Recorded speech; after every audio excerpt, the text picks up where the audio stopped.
Así es que yo nada más voy a dedicarme a hacer una pequeña presentación. Pequeña quiere decir para mí máximo 7 minutos, llévenme en la cuenta, sobre el trabajo de Aquiles y lo que ustedes pueden apreciar a través de esta muestra retrospectiva de 20 de sus mejores esculturas que van a estar hasta el 11 de marzo aquí en la Biblioteca Nacional, en razón de que ha sido designado como el maestro consagrado del 2024 por AICA Costa Rica. Hay 3 cosas fundamentales que ustedes van a encontrar en el catálogo y que quiero puntualizar hoy sobre la impronta telúrica de Aquiles. 3 contribuciones, diría yo, que son cruciales, realizadas por Aquiles, a quien he conocido y seguido directamente a lo largo de más de 40 años, como crítico, como investigador y como gestor cultural, que justifican ampliamente el reconocimiento de que ha sido objeto como maestro consagrado. En primer lugar, Aquiles es un creador fundacional en la escultura latinoamericana. A veces nosotros como país chico pensamos que todo aquí como que es en pequeño, ¿verdad? Y que si no sales publicado en algún medio en el exterior, realmente no ha sido reconocido. Tenemos ese síndrome y ese complejo latinoamericano de que hasta que no somos reconocidos en el exterior pareciera que eso nos rebota en la fama interna. Es una verdadera pena, porque eso es más un complejo que una realidad. Si nosotros examinamos la carrera de este artista, en este caso de Aquiles, vamos a encontrar un artista que es reconocido ampliamente dentro y fuera, aun cuando a veces no podamos visibilizar ese impacto a través de las publicaciones con las que contamos o los medios que difunden información en nuestro país. El segundo aspecto importante es que es un investigador. No es posible sostener una carrera artística únicamente viviendo de las fórmulas o los descubrimientos estilísticos que se afinan a través de ciertos encuentros en el desarrollo artístico. Se requiere disrupción, se requiere un investigador que no se conforme a las fórmulas y que siempre trate de romper fronteras para poder ofrecer una obra que en este caso esencialmente se aparta del modernismo por su enfoque biomórfico y orgánico. Y esa es una decisión interesante, yo diría muy consciente del artista, de la cual a menudo no se hace notar. Tercer aspecto que quiero hablar es la poética de la imagen, que es justamente uno de los aportes esenciales en la obra de Aquiles. Si ustedes me quieren seguir en la presentación para ir más rápido, hay una diferencia esencial entre este artista y el medio externo. Y no por ello pensemos en una obra que se llamaría tica o que parezca pintoresca o que busque lo nacional. Yo diría que en general es buscar lo auténtico.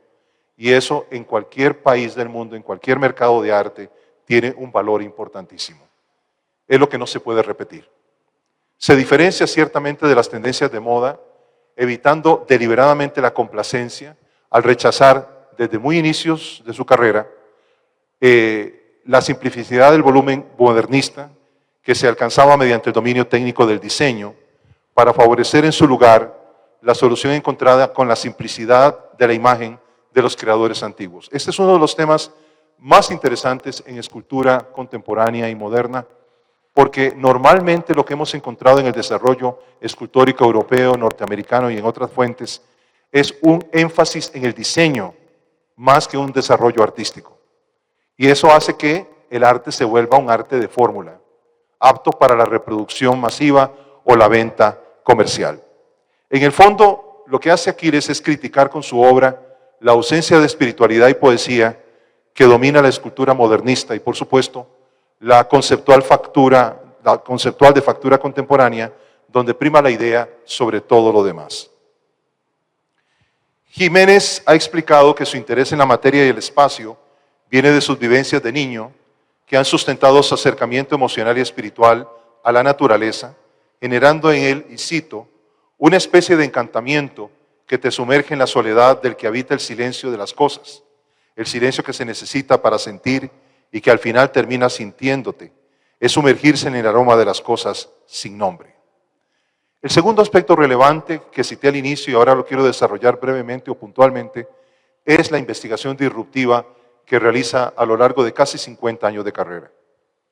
Primero que todo, esto es consistente con una disciplinada e innovadora labor a partir del dibujo y, por supuesto, de la escultura que es su objeto final, un proceso artístico que ha devenido de una investigación e intencionalidad que lo han llevado a desarrollar lo que llamamos una abstracción biomórfica o orgánica en referencia al uso de formas, colores, líneas y marcas gestuales encontradas en la naturaleza, que sin intentar representar la realidad externa, expresan ideas y emociones que plasman en un medio artístico para que sea experimentado empíricamente por el espectador. Y este es un aspecto que quiero remarcar. La gran división entre el arte del siglo XX y el arte clásico en escultura es el énfasis entre la experiencia del espectador que crea el significado y el artista que lo provee en su obra. Sin embargo, en el trabajo de Aquiles, él no está empeñado en esa fórmula conceptual de la idea o del panfleto político o del mensaje social. Deja en libertad al espectador de experimentar la obra y decidir su propia lectura. La solución es una clara respuesta alternativa al extremo intelectualismo y ateísmo que dominaron las artes visuales modernistas en las primeras décadas del siglo XX en las metrópolis de Europa y América, favoreciendo la ciencia y la razón y a sus herederas postmodernas. El tercer aspecto o atributo de la obra con el que quiero terminar es el concepto de la poesía de la imagen. Tradicionalmente la poesía se ha expresado a través de la palabra, del lenguaje, pero en el caso de la escultura el artista concede un alma al objeto escultórico mediante la materia, el volumen y el espacio, y esto marca su sentido poético. Por eso hablamos de una imagen a partir del objeto tridimensional. En este sentido abundan en sus series obras en las que se reconoce lo arcaico como origen, pero con una solución prospectiva que avisora el futuro como una misteriosa disrupción cósmica en su parte superior. Esto no es un tema religioso, es un tema de si el arte busca ir más allá de su materia o se quiere limitar únicamente a lo cotidiano o a lo coetáneo. En términos de legado, estamos ante un escultor con casi medio siglo de trabajo, ininterrumpido, que se ha posicionado nacional e internacionalmente merced a su enfoque, madurez y claridad inclaudicable sobre su responsabilidad primaria, con su vocación, por lo que toma riesgos creando libre de ataduras literarias que lo pudieran anclar a una ambigua figuración cuando lo suyo es claramente la biomórfico y lo orgánico. Su obra precedente, con todos sus logros formales y poéticos, es una sombra de lo porvenir. Temprano le decía a Aquiles que a nosotros posiblemente nos queden entre 20 y 30 años y nos sabemos cuidar. Pero el tema no es la juventud física, eso tiene que ver más con la juventud del alma. Es fundamental para nosotros entender que el legado es algo que no termina cuando recibe reconocimiento, sino que el reconocimiento en el fondo es un rompimiento que obliga a comenzar de nuevo. Si nos conformáramos con un premio o un reconocimiento, nuestro trabajo sería gratuito, estaría totalmente sometido a lo que los demás quieren y de ninguna manera sería artístico. Me gusta en ese sentido su uso de la palabra presagio con la que termino, que le permite siempre navegar entre lo real y lo imaginario para provocar disrupción, dando una voz escultórica a la incertidumbre y lo desconocido que solo ocurre con el pasar del tiempo. Tuvimos las palabras entonces introductorias y muy acertadas del crítico de arte Juan Carlos Flores. Vamos a escuchar ahora al doctor Álvaro Zamora. Hay muchas cosas que quisiera decir de Aquiles, sobre todo escuchando a Juan Carlos, en realidad todos los que lo conocemos, es un hecho que necesitamos un estudio profundo de la obra de Aquiles, que tiene muchos aspectos y una trayectoria inmensa. Yo coincido con él en algunas cosas que me hacen cercano de una u otra forma a él como persona, pero también a él como artista. La primera es una curiosa casualidad, los dos somos hijos del año 1954, los dos somos heredianos, procedentes de localidades entre lo citadino y lo rural.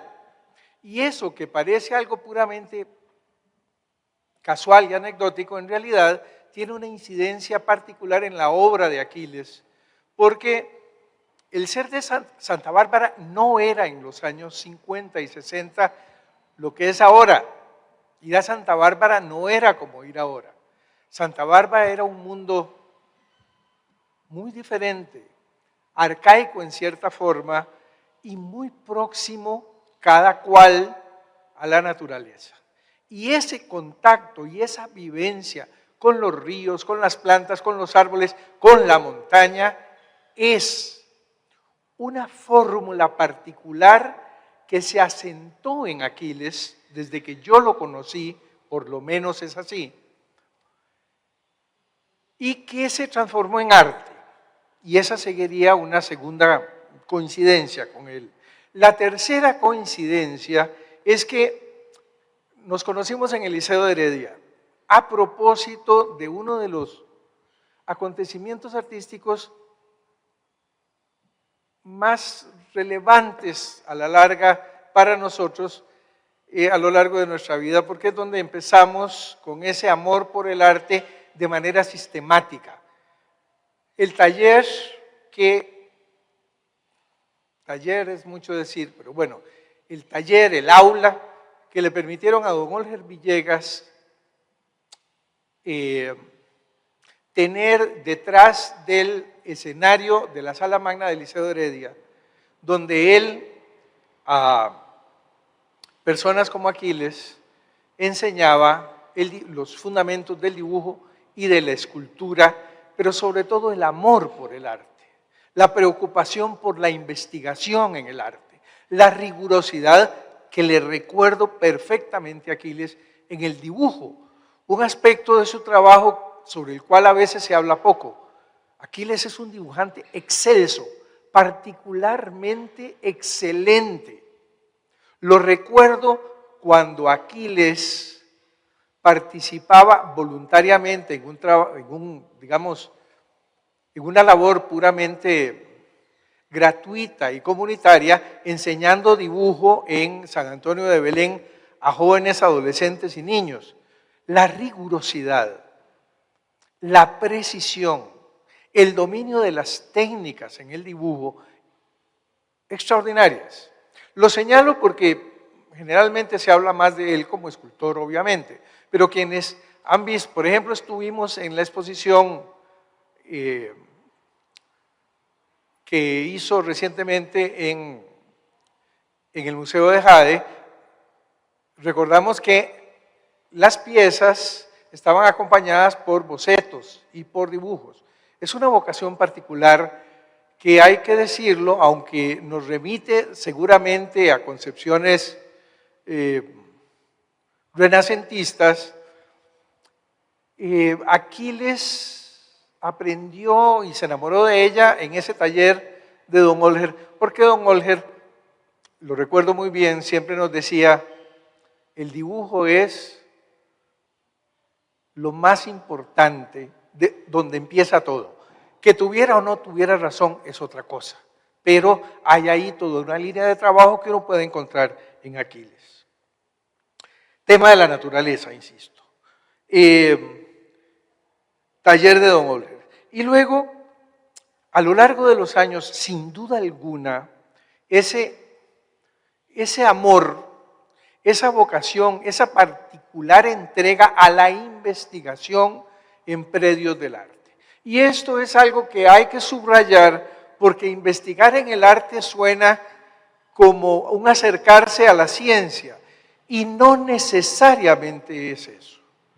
Aquiles ha sido un investigador de las posibilidades, de los materiales y de sí mismo también, y de manera rigurosa y sistemática. Ya en el año 72 se graduaba como bachiller en el Conservatorio de Castella, porque también, gracias a esa presencia de don Olger en nuestra vida, fue acreedor de una beca para terminar la secundaria en dicha institución que se dedicaba al arte, pero no por ocurrencia, sino porque Aquiles le ganó a todos los escultores, a todas las jóvenes promesas en escultura y en dibujo, en un concurso nacional, siendo él alumno del Liceo de Heredia y no del Conservatorio de Castella. Y entonces, bueno, don Arnoldo Herrera, que no era nada tonto, se dio cuenta que había que darle un espacio en aquella institución, donde él disfrutó y creció. En el 78, Bellas Artes, luego en el Instituto Profesional y Pietro Tacca en Italia, tiene acceso al aprendizaje de algo que a él le encanta, el trabajo con materiales como el mármol, las piedras duras, el jade más recientemente. Es una vocación. Y los escultores saben muy bien que no es lo mismo trabajar el modelaje o la madera que trabajar esos materiales duros. Y con la excelencia, pero no solamente técnica, sino además con la preocupación estilística y con la vocación poética a la que ya hizo referencia Juan Carlos. Licenciado en Escultura en la Academia de Bellas Artes de Carrara, ha sido Premio Aquileo J. Echeverría en el 81, en el 2014 y en el 2024. También ha sido Premio Áncora. En Italia ha obtenido varios premios en escultura y su obra es conocida porque ahí ha expuesto en Brasil, en Argentina, en Perú, en Israel, en Italia e incluso en China. Insisto, dibuja, esculpe, escribe. Y de ahí, y del conocimiento que tengo de él y de su obra, bueno, se me han ocurrido 4 temas para este conversatorio. Lo señalo y le voy preguntando luego de uno en uno. Uno es algo muy importante, pero ya lo mencionó Juan Carlos. No es solamente su poética en la escultura, es que Aquiles es poeta, él escribe poesía. Y esto a mí me parece muy interesante que no se establezca esta relación entre un arte y el otro. Un arte que utiliza la palabra como un símbolo de algo y otro arte en el cual convierte algo material en un símbolo de algo. Es un complemento que a mí me parece interesantísimo. Luego, muy importante en su obra, reconocida por él, el animismo. Desde los griegos, el alma del mundo, Platón, la teoría de las 3 almas en Aristóteles, toda la tradición metafísica posterior, hasta el romanticismo, donde la concepción nos lleva a pensar siempre que hay algo detrás de lo que vemos, que es lo que mueve el mundo, que es aquello que realmente se manifiesta en el fenómeno, pero que es la esencia. Eso está en la obra de Aquiles. Hay un animismo. En su obra hay un alma sobre la cual él habla y a partir de la cual él busca una expresión que, segundo tema, no interpreta, lo ha dicho varias veces, símbolos. Eso no le interesa a Aquiles, sino que dice que lo que le interesa es exteriorizar un sentimiento poético que surge del meollo mismo de la naturaleza y que en el arte también se da de forma, ¿cómo decirla?, inversa, o sea, viceversa. Tercero, y esto me parece muy importante que se discuta en Costa Rica y que me parece también muy importante en los conversatorios y en eventuales discusiones y aulas encendidas de AICA. Y es que hay una frase que dijo alguna vez Aquiles que a mí me parece poderosísima. Decía, la escultura tiene que aportar imágenes inéditas. Y esto remite a su propia obra. Aquí en la exposición podemos ver que hay una búsqueda y no hay una repetición, sino una búsqueda. Y luego, y esto es importante, esta frase remite a la originalidad con respecto a los demás y con respecto a sí mismo, pero también a la comprensión, o si se quiere, a entender de manera intuitiva y no simplemente racional, comprender en el sentido que los alemanes usan el verbo begreifen contra verstehen, o sea, entender y comprender, o como Sartre lo decía, entender es un acto intelectual, pero comprender es cambiar. Va más allá de solo lo intelectual y reflexivo. Es un cambio en mí que fomenta el cambio en otros. Y aquí además fomenta un cambio, en el caso de Aquiles, en los materiales. Ya voy a terminar. Esta frase de Aquiles, el arte debe conmover. Y lo último que dejo para después es la técnica. La técnica no es solamente la capacidad para usar instrumentos, sino que en el caso de Aquiles, la técnica se plantea como un olvido, pero de eso tal vez hablamos luego. Muy bien. Yo creo que los aspectos que los dos ponentes acaban de mencionar han sido fundamentales. Me parece, si les parece a ustedes también, que hay aspectos en los que debemos profundizar. Y uno de los que a mí más me interesa, y tal vez a ustedes también, es si realmente el trabajo de Aquiles nos refiere a un símbolo que puede ser tanto literario como visual. Esa relación entre arte y literatura, arte visual y literatura, creo que podría ser un aspecto que podríamos profundizar en este momento, si les parece. Muy bien, Aquiles, ¿qué le parece si nos cuenta un poquito cómo es que usted establece esa relación entre lo que usted escribe, su aspecto literario y su aspecto visual como escultor? Voy a empezar con dos aspectos que se citaron aquí, lugar y espacio. La escultura es el arte tridimensional por antonomasia y nosotros somos seres tridimensionales, obviamente. El niño cuando nace, el primer contacto que tiene es con el espacio y su contacto es sensorial.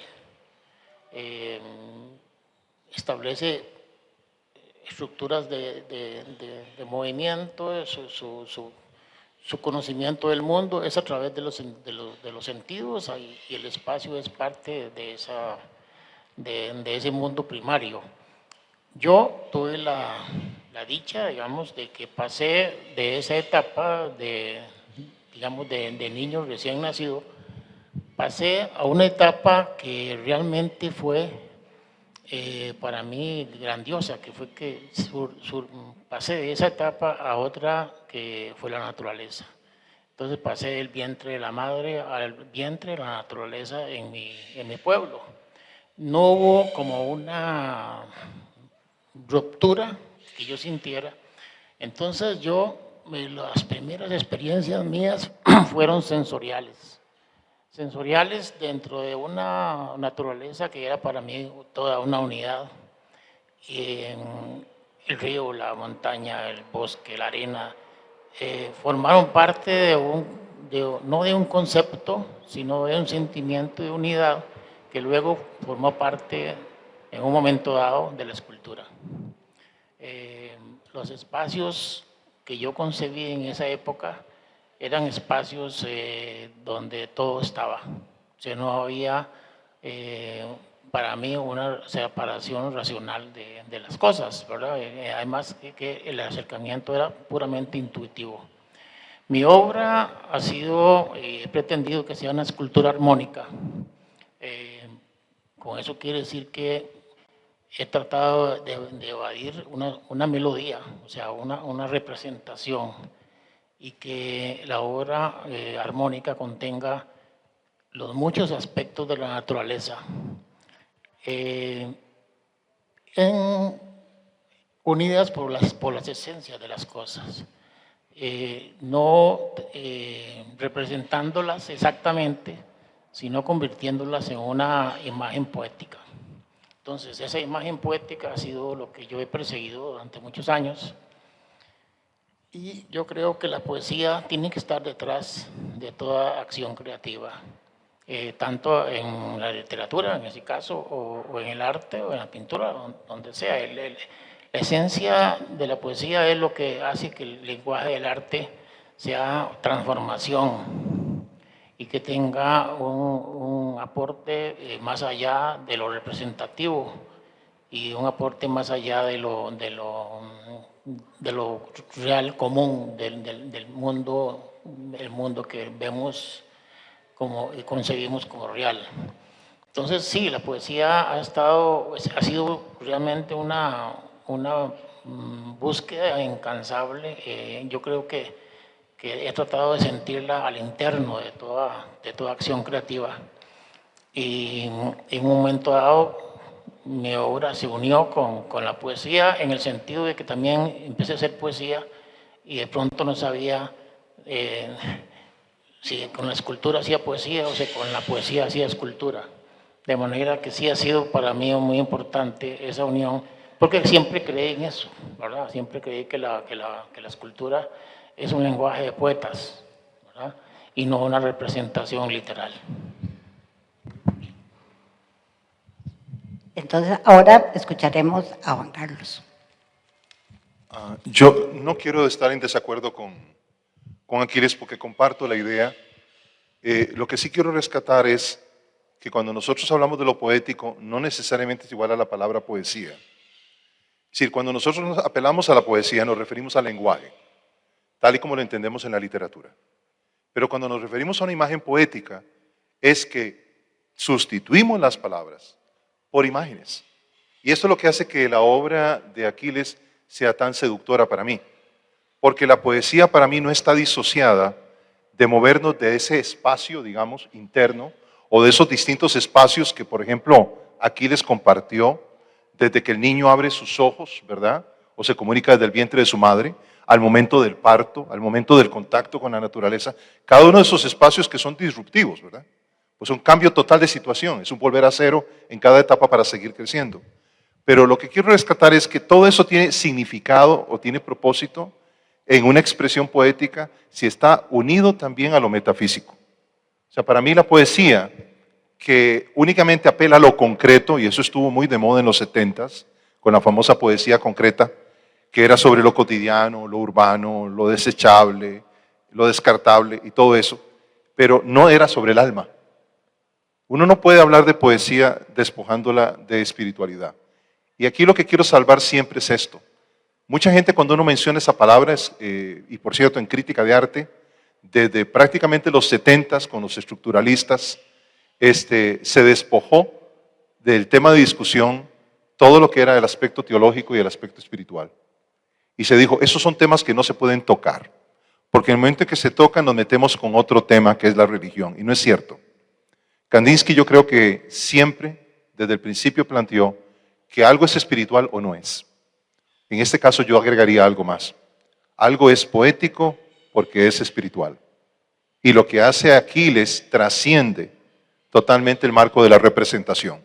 Ninguna de esas figuras, exceptuando las primeras en madera y otras de su obra de inicial, de formativa, pero si vemos la obra de madurez, es una obra que aunque usted puede evocarle la montaña o el lago o el origen o la representación de una nube o una estrella o lo que sea que hay en el ambiente o el entorno en que él creció, ninguno de esos elementos es propiamente lo que representa.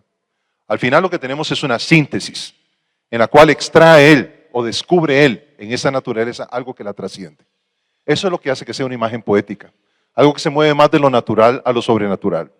Y por eso yo siempre voy a rescatar esto en la obra tuya, a pesar de que en algunos aspectos podemos también diferir. Y hay un aspecto en el que yo sí difiero y quiero plantearlo de una vez.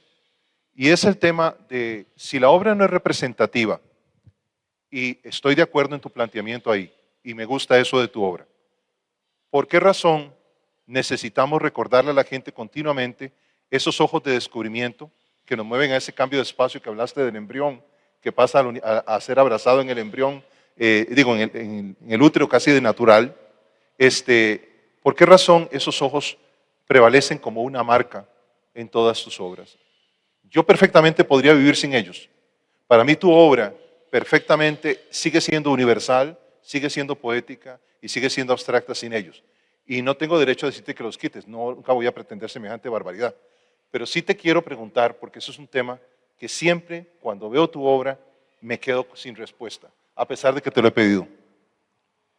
Sí, bueno, mi obra contiene en realidad muchos aspectos humanos y de la naturaleza, incluyendo el paisaje, el animal, la parte vegetal. El ser humano está presente y siempre he querido que esté presente como un ancla a la parte humana de la naturaleza, porque formamos parte de la naturaleza. Entonces el ser humano se asoma en las esculturas mías como un recuerdo de que dentro de las obras, a pesar de ser casi abstractas, permanece un vestigio de humanidad. También son, a nivel de diseño, son signos puntuales de composición. O sea, son el punto de cohesión de las obras donde se genera alrededor de ellas toda la energía y la estructura de las obras. En realidad tienen un sentido compositivo también, ¿verdad? Pero también son, yo no he querido que las obras sean abstractas, porque a veces pienso que la abstracción es, en el caso mío, sería tirar un boomerang y que no regrese, ¿verdad? O sea, la obra mía quiero que regrese siempre al ser humano, con la forma más sutil posible, que son los ojos, que es para mí la parte más representativa y más simbólica del ser humano. Pero sí son sutiles y tienden a ser una parte importantísima de la composición, ¿verdad? Para lograr que no sean obras abstractas. La abstracción, para mí, a veces es puro diseño.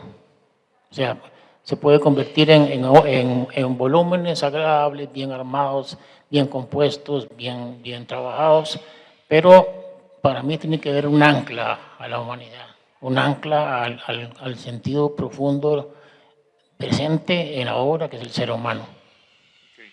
Perdón, qué majadería la mía. Como el ojo es el elemento que ancla la experiencia con el material, con la naturaleza, con tu formulación a través del proceso escultórico. Esos ojos, en el fondo, perdón la elaboración porque no lo he puesto por escrito, pero esos ojos en el fondo no son Aquiles Jiménez observando el entorno con sus ojos de niño, impactados por ese mismo entorno, sea animal, sea natural, sean personas. Porque para mí es muy difícil, en lo personal, he intentado varias veces, cuando estas exposiciones, separar una cosa de otra, pero parece que está muy imbuida tu experiencia, tu relación empírica con la naturaleza como niño, en todo lo que haces. Bueno, yo creo que, hasta ahora que lo pienso así, pero yo pienso que tienes razón. O sea, es un asomo de aquel niño que se sintió pequeño ante la naturaleza y que pudo observar hacia afuera, tratando de que la naturaleza entrara en él, ¿verdad?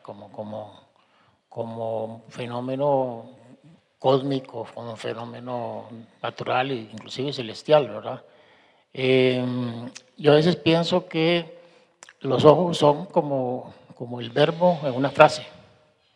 O sea, una frase sin verbo se pierde en una retahíla de sin sentido, ¿verdad? Entonces yo los he usado como verbo dentro de un contexto formal, ¿verdad?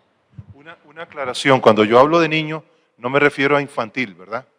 Quiero hacer esa salvedad porque yo creo que Picasso lo dejó muy claro. Es decir, si nosotros no actuamos y vemos como niños, no podemos crear como adultos. Perdón. Ok, vamos a escuchar a ver qué tiene que decirnos a don Álvaro al respecto a eso. Qué maravilla, pero qué problema. No tenemos una hora de hablar y ya abrimos varios temas para varias tesis doctorales. Así de simple. No me referiría a todos, pero ya los apuntaré en alguna parte. Para empezar, quisiera aclarar algo que me parece fundamental. Siempre me llamó la atención que Heidegger, considerado un gran filósofo por algunos, yo no, pero por algunos incluso dicen que es el más grande filósofo del siglo XX, yo lo pongo en duda por varias razones, que no viene a la discusión, pero rescata algunos términos arcaicos. Uno de ellos es poiesis, que lo rescata del lenguaje de los griegos, pero también de cierta percepción que los griegos tenían del mundo y que hemos perdido, igual que sucede con la palabra cosmos, que no es simplemente entre los griegos otra cosa que orden. Y esta palabra poiesis ya en Heidegger cobra sentido para precisamente denotar y connotar a la vez eso que ahora hemos hablado de la poesía. Hay algo poético en la escultura, en todas las artes, pero hay algo poético en la poesía escrita. Bueno, con Heidegger yo diría que no estamos hablando de lo poético, sino de la poiesis que pre-ontológicamente, antes de decir la palabra, nos remite a la espiritualidad, o si lo prefieren, al fuero desde el cual surge el arte, o si lo queremos más amplio, al ser que somos en tanto construimos al mismo tiempo el mundo. Y en ese sentido, por ejemplo, los fenomenólogos como Sartre distinguían de la palabra en la poesía y en la literatura narrativa aspectos extraordinariamente finos. Por ejemplo, Sartre afirma en que es la literatura que el poeta no utiliza la palabra como la utiliza el escritor de cuentos, por su significado. Verde, que te quiero verde, no significa fui caminando por el prado verde alrededor de tal parte, sino que significa esperanza, significa lo que a mí me dé la gana. La palabra no está funcionando por su significado, sino que está sugiriendo una realidad. Sartre. A mí me parece que eso es una veta de trabajo interesantísima que vemos ahí. Y es que yo la veo ahí porque leo la poesía de Aquiles Jiménez y hay una relación familiar entre las dos cosas. Y esto me lleva a dos temas más que nada más los dejo planteados. Uno es el de la metodología inmediata que él utiliza. Yo recuerdo que cuando le dieron el premio Nobel a Günter Grass, una periodista alemana le pregunta, señor Grass, ¿cuál es su método para escribir? Y dijo, mi método para escribir es idéntico a al método de mi profesión. La profesión era picapedrero y luego se hizo escultor. La periodista le dice, pero ¿en qué se parece una cosa y la otra? Cuando yo esculpo, lo primero que hago es devastar, abrir la forma y después voy trabajando los detalles. Exactamente eso hago en la literatura. Pero hay escritores que trabajan de manera inversa. Por ejemplo, Flaubert. Flaubert escribía 14 páginas y se quedaba en ella meses porque una coma le estorbaba y volvía una vez y otra vez. Entonces, el sentido profundo de ambas literaturas no estaba únicamente en el tema, como algunos creen, en el contenido, como algunos piensan, sino en cierta poiesis que tiene que ver con lo que llamamos estilo, que tiene que ver con la orientación educativa y cultural de cada uno. Yo leo a Murakami y se me caen los libros, los he regalado todos. Todos. No he podido leer un solo libro, aquí lo confieso públicamente. No me parece una literatura interesante, a mí. Posiblemente no tengo la capacidad todavía a mis 70 años para entenderla. Cuando a los 15 años, precisamente cuando conocí a Aquiles, una profesora del Liceo de Heredia me dio a leer a Carpentier, odié a Carpentier sobre todas las cosas de este mundo. Cuando tuve 30 años, en un contexto curioso en el cual solo había un libro de Carpentier a mano o la pereza de no hacer nada en toda la tarde, tomé aquel libro y lo devoré en la tarde y no entendí cómo es que yo no había entendido y sentido lo que sentí en ese momento por Carpentier cuando tenía 15 años. Y hay algo de eso aquí. La obra de Aquiles la entiendo como poiesis exactamente en ese sentido y me lleva al tema que planteaba Marjorie, es que todo arte es representativo y si es representativo, explíqueme la palabra representación. Gracias. Para ustedes voy a leerles nada más para que tengan como un concepto más amplio, lo que puede definirse como poiesis, que es una palabra griega que significa creación, producción, hacer o fabricar. es un concepto filosófico que describe el proceso creativo de un ser humano. Entonces, partiendo de ahí, vamos a ver qué tiene que decirnos. Okay. Lo único que quiero agregar, rescatando el término poiesis como proceso creativo o acto creador, es el hecho de que ciertamente cuando uno experimenta la escultura, la experimenta a distintas edades, con distinto grado de madurez y sensibilidad. La primera vez que yo escribí sobre Aquiles, y él lo recuerda muy bien, ¿verdad? Porque le he compartido el texto para que lo recuerde.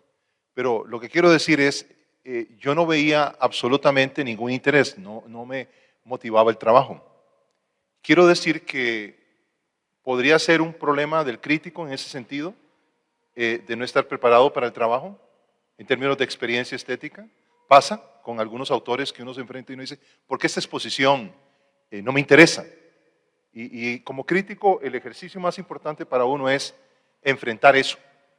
O sea, uno no puede irse de una exposición sin explicarse o encontrar una respuesta a por qué razón tiene un rechazo o un enojo o una molestia o no siente nada con condenada exposición.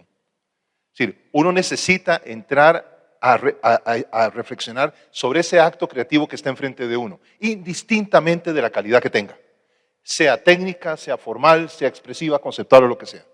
Lo que quiero decir es que con la obra de Aquiles a mí me ha pasado lo mismo que te ha pasado a vos con Carpentier. A mí me encantó Carpentier desde niño. Niño te estoy hablando, 12, 13 años, para mí es niño, ¿verdad?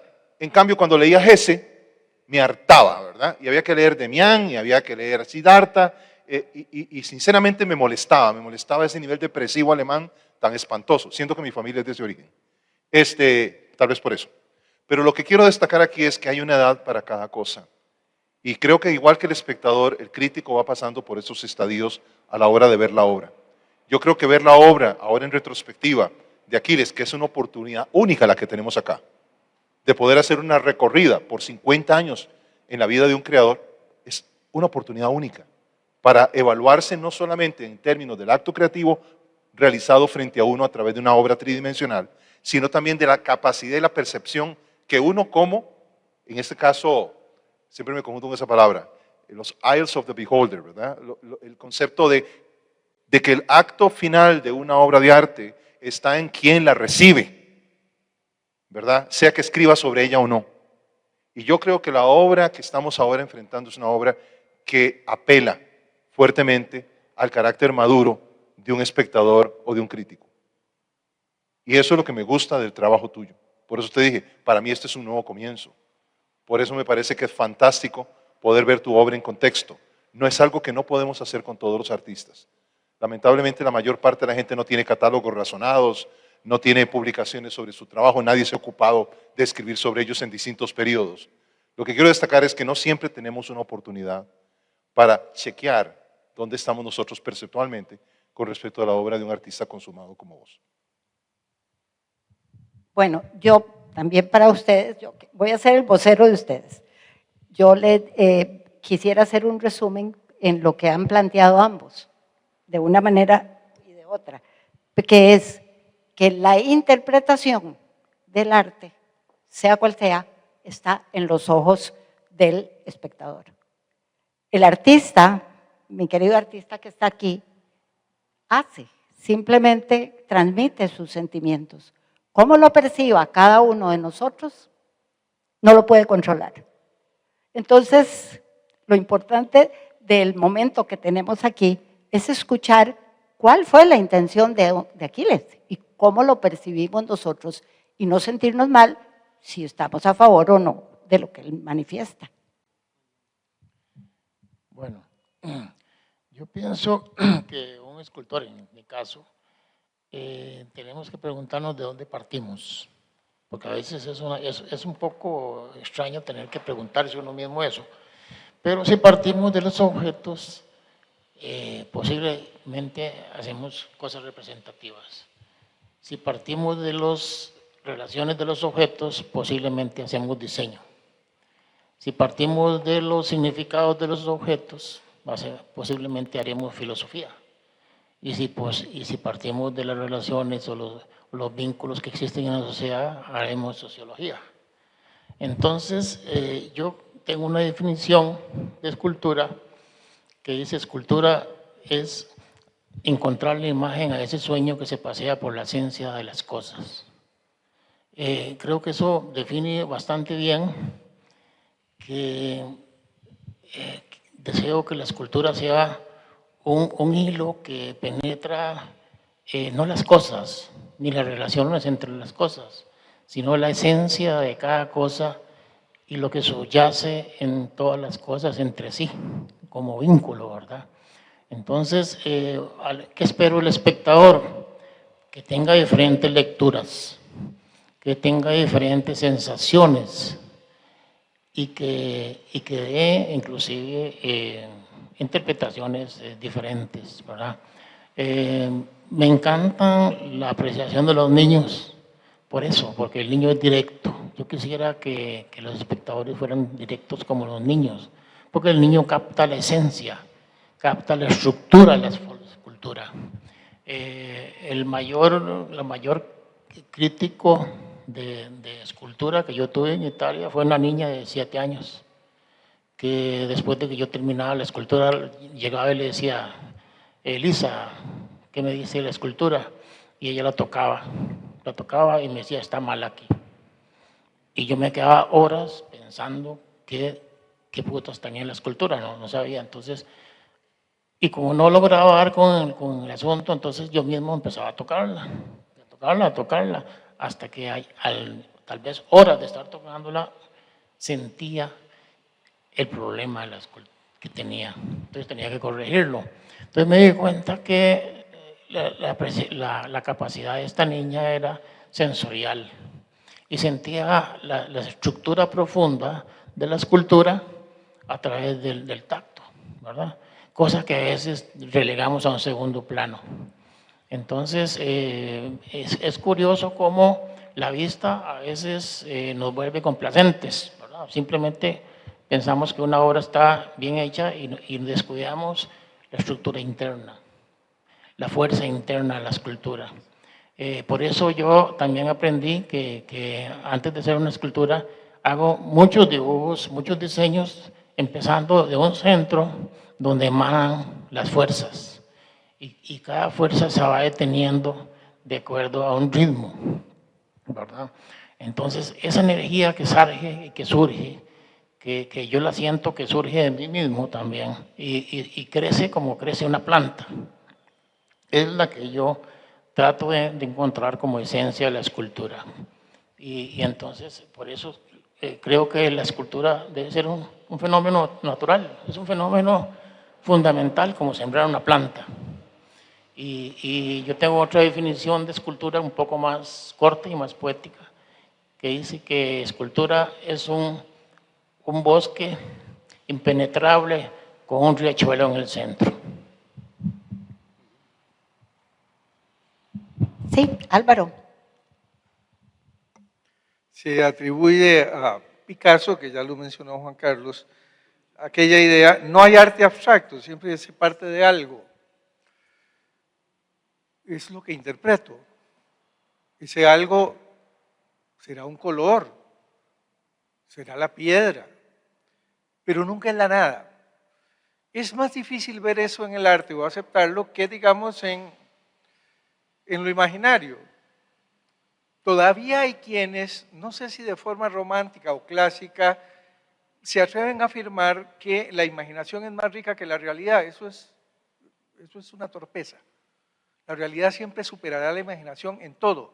No podemos, absoluta y radicalmente lo digo, no podemos imaginar nada que no tenga su referente en la realidad. ¡Ah! Pero si es que no hay dragones, sí, pero vea, construya un dragón hecho de trangas. ¿De qué? Sí, es que si no sabemos de qué, no lo podemos construir. Podemos construir un dragón con plumas, que tire fuego, no lo tire, con plumas, insisto, con escamas, con pelos, o hasta calvo. Pero todas esas características se las ponemos a nuestro dragón imaginario porque conocemos a los calvos, porque conocemos las plumas. La nada no sirve para formar algo. Y eso sucede en arte. Esas piedras que están ahí ya no funcionan como piedras. Eso es arte. Es decir, que su sentido, más que su significado profundo, no está en el hecho material, sino en otra parte. Y ahora de visita por la exposición, nuestra tarea como espectadores, el escultor no esculpe solamente para sí mismo, son un llamado a lo que ahora ha hecho Juan Carlos con lo de las miradas. Es un llamado a nosotros. Y esa piedra ya no es de Aquiles, ahora es de todos nosotros, ¿verdad? Y entonces eso exponer es eso, expone al escultor y a la obra, pero también nos expone a nosotros, que tenemos una responsabilidad en tanto tal, y que además somos cómplices de Aquiles, porque aceptamos, nosotros no vamos a ir a ver piedras, vamos a buscar un sentido, una serie de denotaciones y connotaciones que hay en esas piezas. Y voy a lo otro. Eso me lleva a una vieja discusión que tuve con un instructor de escultura en la Universidad de Pittsburgh, que me decía, a propósito del arte contemporáneo y de la escultura contemporánea, me decía, deformo la figura después de dominarla, no a la inversa, señor Zamora, porque hacerlo al revés es ocurrencia y es engreimiento, es egoísmo, y eso significa, es falta de disciplina. En cambio lo otro, lo que yo hago, es búsqueda y es compromiso, y eso me recuerda lo que hace Aquiles. Yo dije ahora al principio,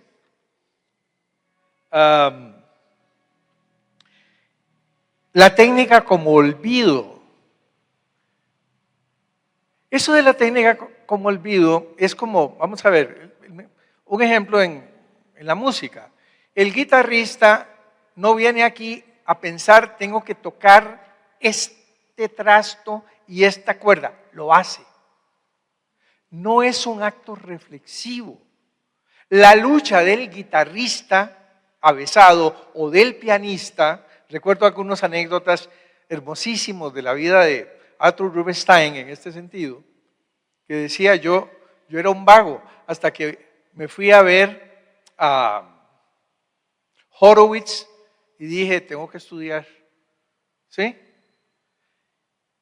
El asunto de la técnica es un asunto de, hay que dominarla para olvidarse de ella. El artista no está pensando en asuntos técnicos. Ahí nosotros descubrimos un dominio técnico extraordinario. Garantizo que aquí les puede hacer la escultura, lo sé, lo he visto, que se le ocurra. Pero es eso lo que hace porque es lo que él quiere, porque es lo que él siente y lo que necesita comunicar. No es que él no pueda hacer una pietà, es que ya no le hace falta. Pero ya olvidó la técnica, es decir, él lo hace, porque ya lo integró desde su formación en su trabajo. Y eso es un aspecto muy importante. En este caso, que hay algunos escultores que siguen tratando de descubrir cómo se esculpe, o si me permiten decirlo de una manera casi apologética, tenemos un Jiménez, el verdadero escultor es Aquiles. Bueno, antes de que terminemos este interesante conversatorio, yo quisiera, bueno, en realidad la mesa, quisiera saber si alguno de ustedes, de los que están aquí presentes, quiere hacer alguna pregunta o quiere manifestar algo. ¿Otto? Yo expuse con Aquiles hace 50 y pico de años en los primeros salones anuales, participamos en el primer salón anual, segundo salón anual, pero a lo que voy es la imagen que le persigue. O sea, ustedes han estado hablando de obsesividad, esa obsesividad de él con una pregunta que se está haciendo y que ahora realmente se da cuenta de que de un principio ha querido hacerla y ahora la descubre. Entonces, eso es lo que, digamos, en muchos artistas y casi en todos los artistas hay una obsesividad, hay una necesidad que le persigue. Y hablando de ojos, yo pensaba, claro, es que es felino, es un felino, son felinos, es la noche, es Heredia de noche, es algo que te está mirando. Entonces, y siempre ha querido preguntarte qué son esos ojos a través de las rendijas de la casa colonial o a través de algo que don Paco Amiguetti también andaba detrás. Yo no dejo de pensar en don Paco Amiguetti y ciertos grabados. De hecho, hay unas esculturas donde hay una figura así que es como ese de don Paco tratando de acercarse a cierta cosa, a figuración colonial, a una figuración de la Costa Rica de los 50, un poco, ¿verdad? Ese es el todo, ese es el organismo, digamos, lo representativo. Yo creo que esa obsesividad es donde está el verdadero valor de su búsqueda, ¿verdad? Y hay una intimidad también, esa intimidad del entorno. En su obra hay una intimidad, hay también una soledad, una inmensa soledad detrás de esos ojos. Yo quiero comentar algo rápido porque esta conversación de Otto enganchada con la de Álvaro. Vean, si ustedes pasan por la exposición, algunos dirán, bueno, esto que estoy viendo ahorita, en este momento, me parece que son un par de murciélagos copulando. Y te han dicho que muchas de tus obras son murciélagos, ¿ok? O otra persona ve una figura y piensa que es un pescado. Es decir, lo que hace el cerebro normalmente es tratar de resolver un problema en todas las circunstancias artísticas o no, cuando hay apreciación, que es eliminar o reducir la incertidumbre, o en palabras más modernas, resolver la disonancia cognitiva. Y lo que hace el cerebro es buscar conformar con algo que ya está planteado anteriormente. Lo dijo Álvaro cuando se decía que en el terreno de la imaginación realmente hay mucho engaño, porque en la imaginación lo que hacemos es reproducir lo que ya sabemos. Entonces, ¿cuál imaginación? Sí, en el fondo, el trabajo más duro es el que hace Aquiles. Y les voy a decir por qué. Porque lo que él hace no es representar. Puede ser que para nosotros, en nuestro universo, en nuestro imaginario, esa figura corresponda a y automáticamente la califiquemos como una experiencia de ese tipo. Pero si fuera animalística, entonces estaríamos ante un escultor artesanal únicamente interesado en lo pintoresco, en la animalística para exportar. Y de esos hay varios escultores que no quiero mencionar, porque estamos en vivo. Y ya me han demandado un par de veces. Pero lo que sí me interesa es distinguir entre lo que es la intencionalidad que marca la diferencia entre aquel que representa artesanalmente porque tiene un dominio técnico para transformar la materia y aquel que trasciende ese nivel artesanal técnico y se mueve a un nivel artístico creativo y el factor es intencionalidad creativa. Esto es, que el artista investiga tratando de descubrir, no de imponer al material su lectura, porque eso sería como, ok, ¿qué es lo que la gente quiere hoy en día? La gente lo que quiere hoy es mujeres que parezca que tengan pezuñas y las coloco enfrente de las iglesias. Eso ya se hizo bastante y se sigue haciendo, pero ahí estamos nosotros satisfaciendo una expectativa externa. Si hay algo que me gusta de lo que hace Aquiles, y lo digo aquí públicamente, es que es un trabajo honesto. O sea, él no está tratando de complacer a Otto, a Juan Carlos o a Álvaro o a Marjorie. Él no está tratando de complacer a nadie. Él está haciendo lo que él está descubriendo y deja en manos del espectador la decisión de interpretar lo que le dé la gana. Y eso me parece a mí maravilloso, porque nosotros podemos tomar y hacer la lectura que queramos del trabajo de él y todos tenemos la razón y todos estamos totalmente equivocados. Porque al final no es un tema técnico, ni es un tema figurativo, ni es un tema de desarrollo en el medio o el material. Tiene que ver con la intencionalidad y esa es la búsqueda permanente, la indagatoria interna del artista por liberar al material y encontrar una verdad en él. Y eso es lo que yo creo importante, porque la intencionalidad nos lleva a descubrir una verdad. Y esa verdad es la que se plasma sobre el material. Tenemos la oportunidad de apreciarla o no, pero nada que le impongamos al material, en este caso en la obra de él, va a ser absolutamente correcto. Simplemente va a ser una lectura más. Bueno, muchas gracias a los que vinieron y vamos a ver la obra, que es yo creo que es lo más interesante de la tarde.